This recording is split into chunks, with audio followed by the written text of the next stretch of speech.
Alright, welcome to another episode of Seeds in Music, the web's #1 resource for independent artists. I'm your host Kyle Williams, and this is our weekly web show where I bring on music industry professionals and successful independent artists to talk about the ways to build a bigger, stronger fan base and earn more income from music. So real quick, we have an iTunes podcast that you can subscribe to. You can get everything straight up to your phone or mobile device or what have you, iPad, iPod, whatever, and listen to just an audio-only version of this show. Head over to iTunes and search Seeds in Music, Rise Above the Noise. Click subscribe, and while you're there, please leave a rating and review. It will really help the show grow, because what it does is iTunes sees that you leave a rating, and it helps improve our ranking in iTunes when people search for this podcast, give the show more exposure and help more artists, and it will allow me to get bigger and better interviews on the show. And also, just to say thank you for leaving that review, I will give you a shout out in the next episode just to say thank you. On today's episode, we have Dan Collins on the show with us. He is an independent artist who is making his full-time living through a combination of giving online lessons as well as performing and CD sales. But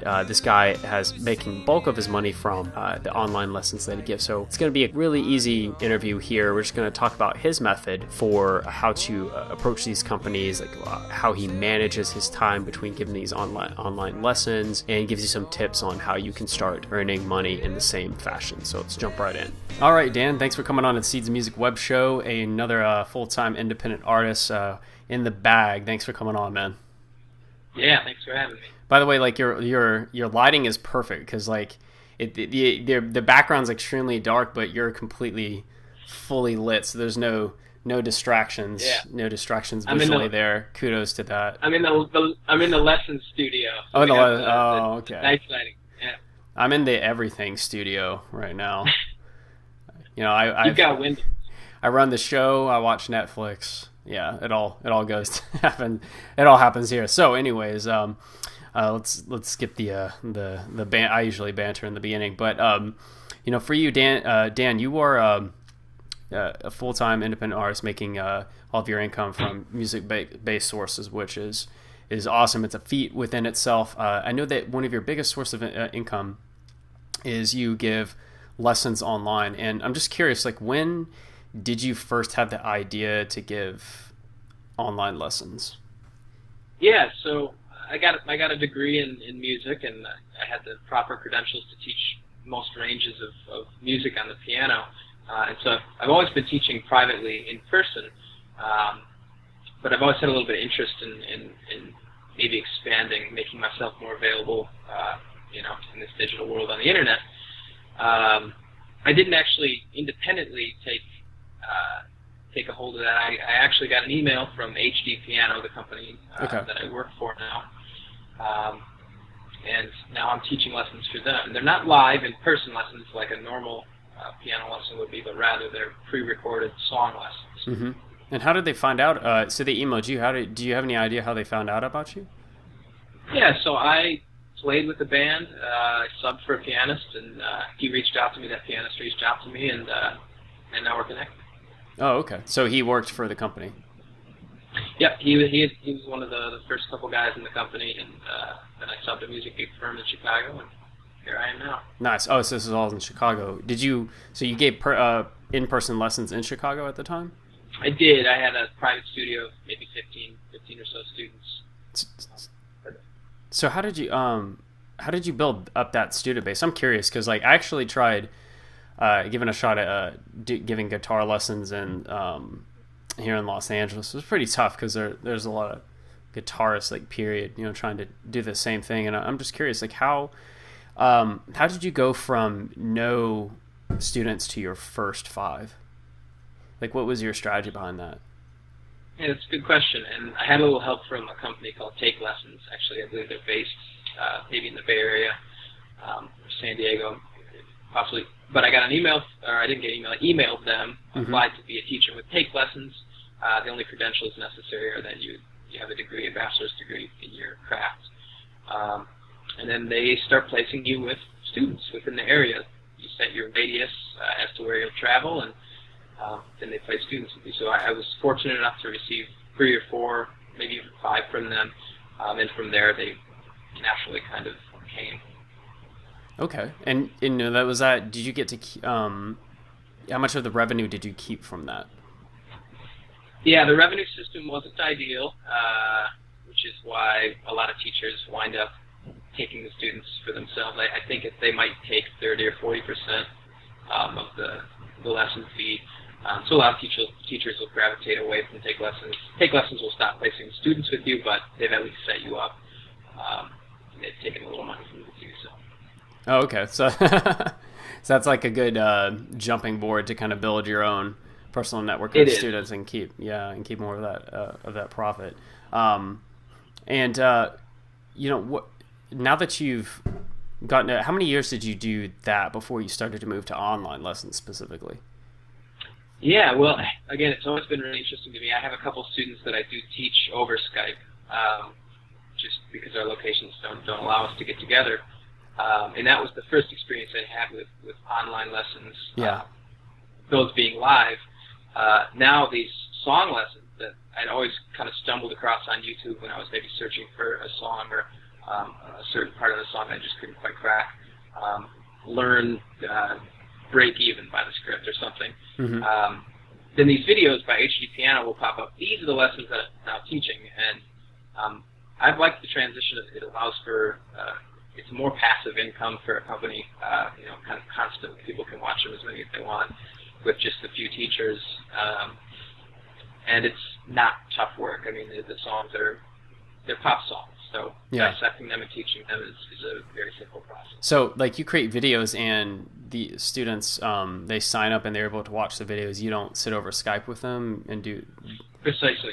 Yeah, we're right now in talks. We're discussing the possibility of opening up ourselves as live instructors for lessons as well. But currently, the HD Piano's model is pre-recorded song lessons. So I probably should have asked this in the beginning, but what are the main benefits to teaching online, period? Like for someone who isn't giving lessons at all, or maybe someone who gives lessons but they're in person. Yeah, I mean, some of them being obvious, the accessibility to a teacher that you might not have otherwise had. I have a friend that lives down in Austin who takes lessons from a drummer hundreds of miles away that he wouldn't be able to take lessons with otherwise. So the proximity factor is done away with online lessons. That doesn't matter.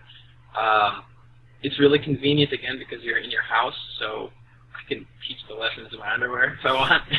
I don't have as long as you don't pan the camera down. Right. So, as far as that's a really convenient thing, too, to just be able to hang out in your own setting and comfortably operate from your own house. There are downsides to teaching online, but if the student really wants to take lessons with you, then they're going to take lessons, and you'll do your best with the interface that you've got. Do you have problems with student retention? Like maybe students are like, and then I want to do this, but then they don't show up to the first lesson, or maybe they do like 2 lessons and they drop. I mean, is there problems with that?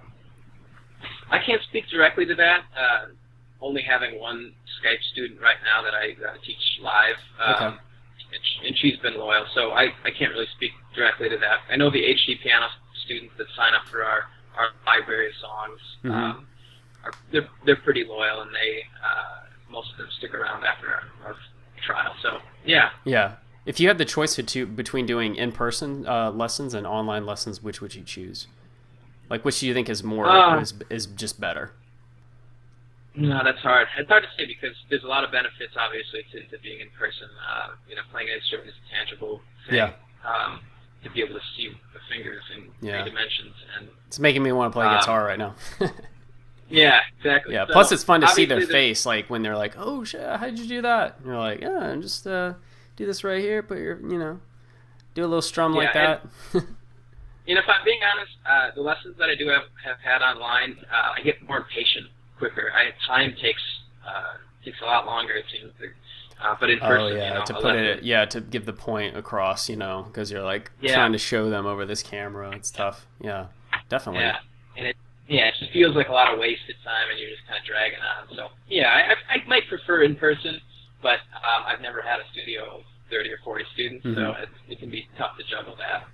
So if how does one person know if they're going to be good at this? Because I mean, teaching is like a separate skill, and obviously you might want to have some kind of enjoyment or passion for teaching others, but what about someone who like wants to make a little extra cash and they're interested in maybe giving some lessons? What are some pointers for them on how to be a great online teacher? I mean, maybe some like, you're going to run into this problem, so you want to do this. I mean, what do you have any tips for them?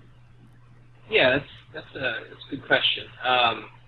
I mean, I come from a long background of taking lessons myself, so I've used a lot of my history, as a student to kind of guide me as a teacher. And I did take some pedagogy classes going in college. But I guess generally what I've learned is that if a student wants to take lessons from you, it's going to be because you really know what you're talking about, and you care what you're talking about, and you want to see them learn. And that's most important. And that sounds awfully cliche, but it is the truth. If you care about what you're teaching, you want to see them grow, and you're good at it, sometimes you don't even need to have to be good at it. You just have to be better than them. Yeah, you just need to be. Yeah, I agree there. You can be just one step ahead, and you can still show that, teach them and help them move forward. What's really cool is, like, beyond all this, being your main source of income, you also I know that you recently moved to Milwaukee. Milwaukee? Yep. Okay, I was about to say Minnesota, but I was like, no, it's not Minnesota, it's Milwaukee. So you left previous positions that you had, particularly as a church music director. I mean, so you're giving lessons online, and you have a Skype student, and then you're the church music director, and then you also have your own original music, where you have performances on top of that. And I'm just curious, like, what's your method for managing all those different projects without getting overwhelmed? Well, it's nice enough that lessons actually, really pay the bills well, and still leave a lot of time for your kind of projects that might not be generating that income that the lessons are. So I don't find myself working more than 25, 30 hours a week, but I'm still making a modest living. And it gives me all that extra time to work on my record and write songs and, pursue things that, other people that work 40 and 60 hours a week don't have time for, don't have the energy for. So really, teaching students is great because you make a solid little living and still have time to be a musician. Yeah. That's awesome. I mean, that's a work. It's so funny because you found one model. I'd say I'd call it a business model. Like, some musicians might not like to hear that word business, but it's literally a system that allows you to do what you do. That money comes in from these different sources, and you're able to manage your time enough to pursue all these different things, because we'd all like to just play our own original music and then la-di-da have that be it. But that's unfortunately that's not how life is. But honestly, I think you're a better person when you actually don't have things for you on a silver platter and you have to really struggle. But it's what I guess one of the point I'm trying to make is that there's general guidelines, but there really is no one model that works for everyone, because some other people might not give lessons online or lessons in person, but they're making the majority of their income from house concerts. Like a previous guest I had, Kat Parsons, she, makes quite a bit from the house concerts. So she, doesn't necessarily have to give lessons or wouldn't have time because she has this other different, source of income that takes time and preparation to set up.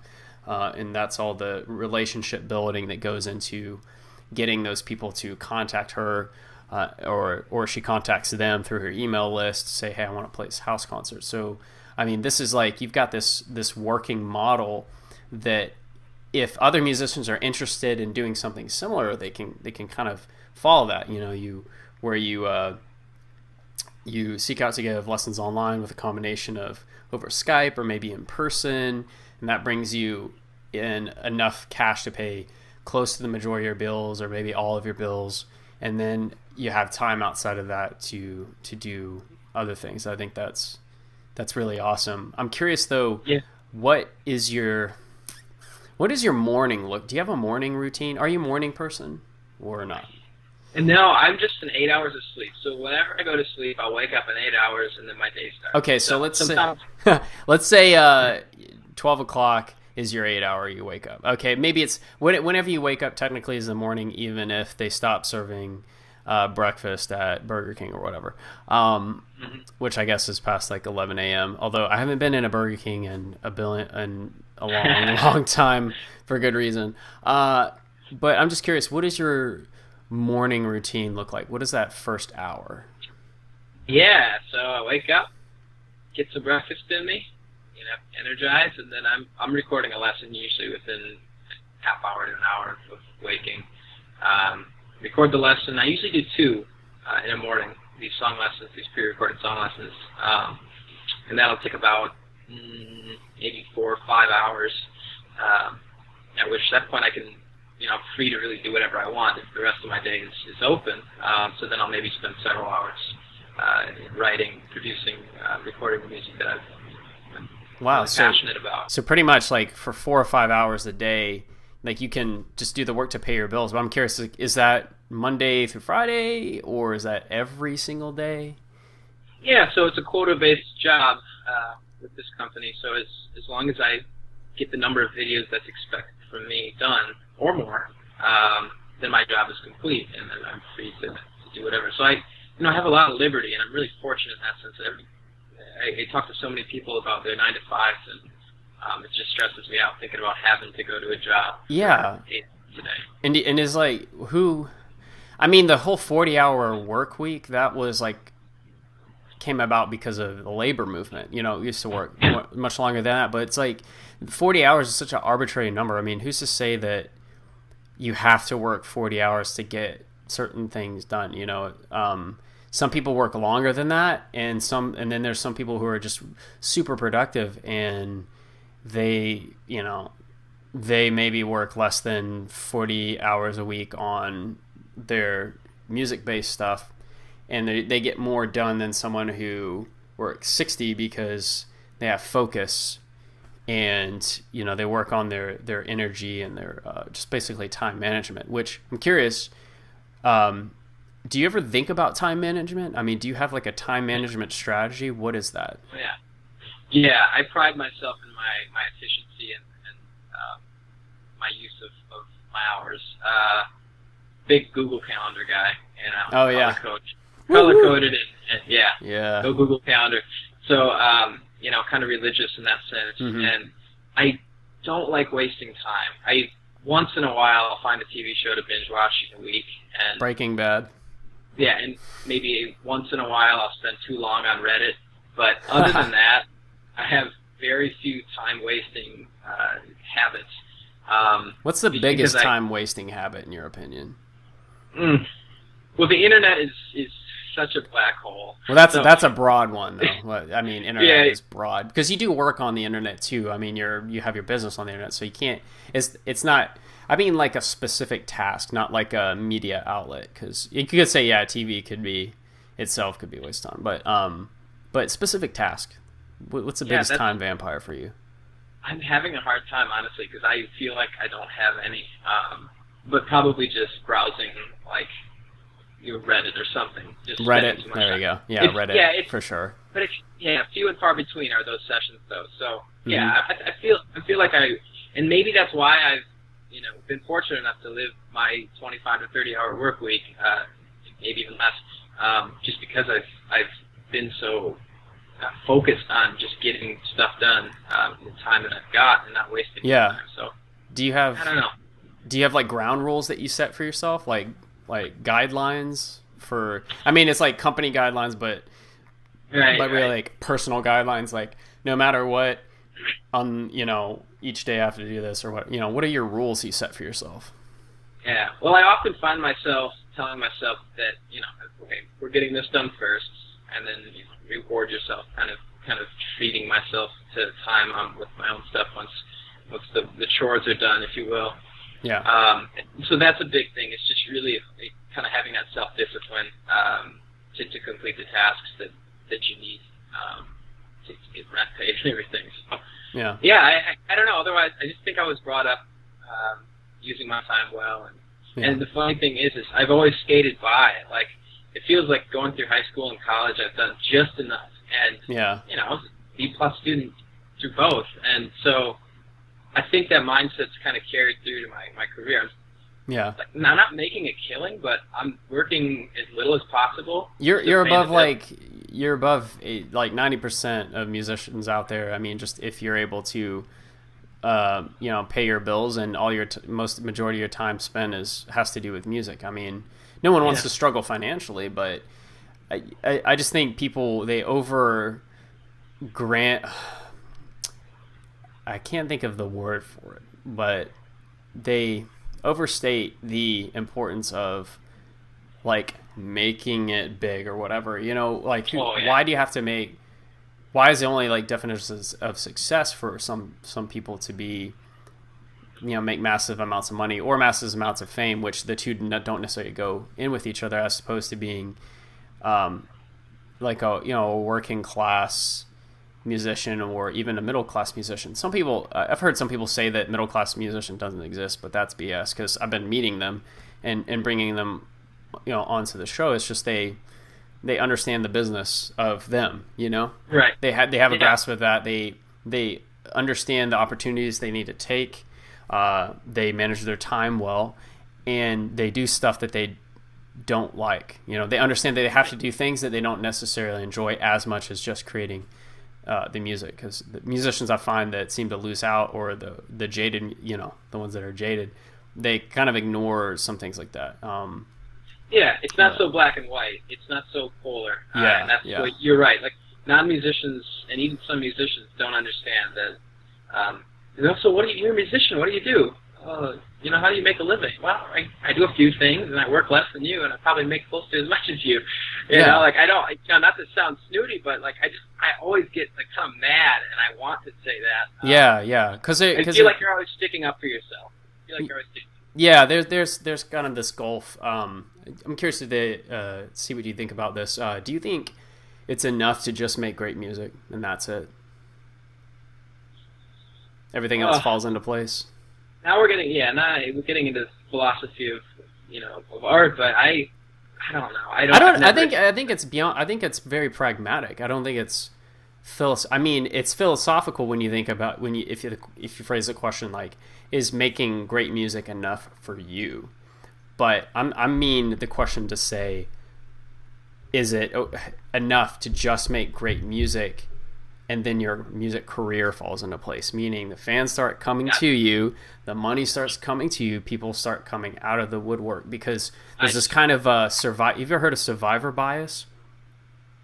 Maybe. It's I'm not sure. It's this idea that when you put attention on the few successful stories out of a majority of failures, suddenly you think that that's the norm. You know, so for instance, if you have, you know, 10,000 musicians that don't make enough money to pay their bills, and then you have 3 that make millions of dollars, suddenly you think that's the way to go. Whereas like you could have had, out of that 10,000, 4,000 make, you know, full time, and then there's maybe 1,000 who make 6 figures a year, which there are, those artists are out there that make six figures a year, and so you're kind of ignoring that, you know. So it's like, depends on where all the attention is put, and the media's attention is put on, like, you know, all these superstars and whatnot. But and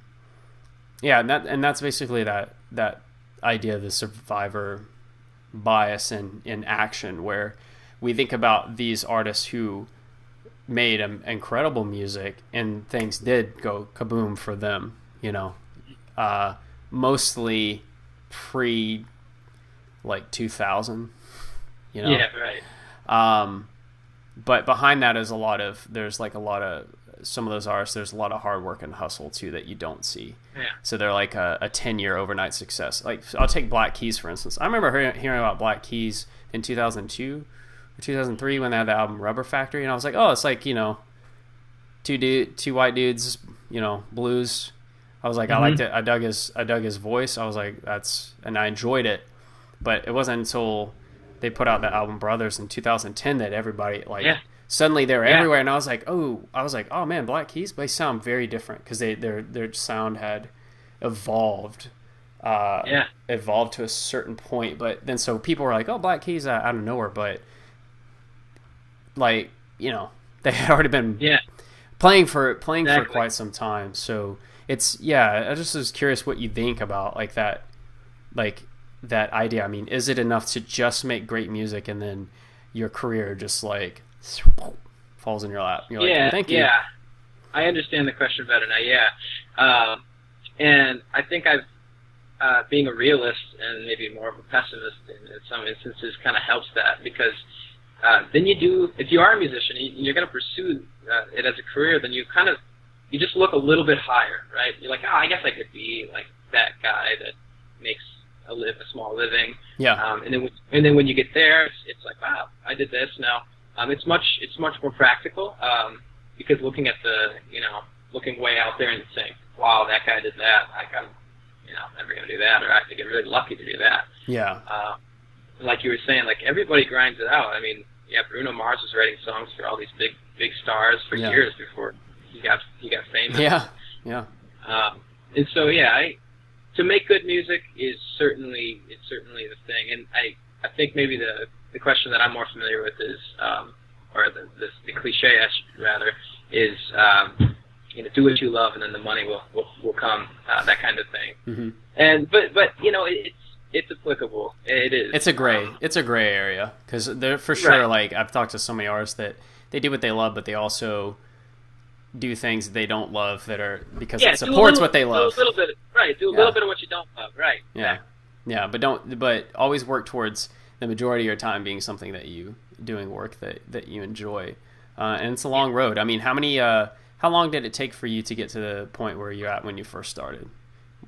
Yeah, it's a slow climb, right? I mean, so you're just meeting people every day, every week, every year. And how many years would you say?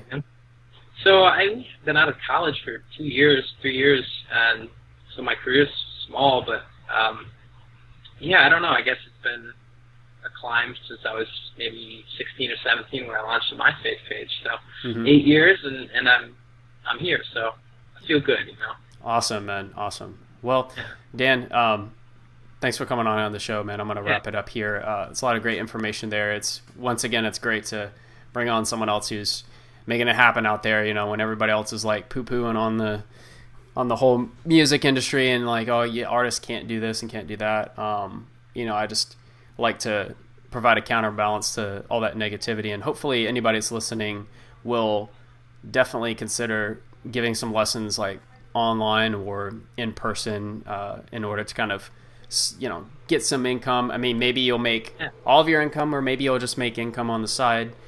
Don't take this as like a model that you have to do, but something that if you haven't tried to do it, definitely at least try it, but give it like a real good effort, was what I would encourage anybody who's listening to this right now.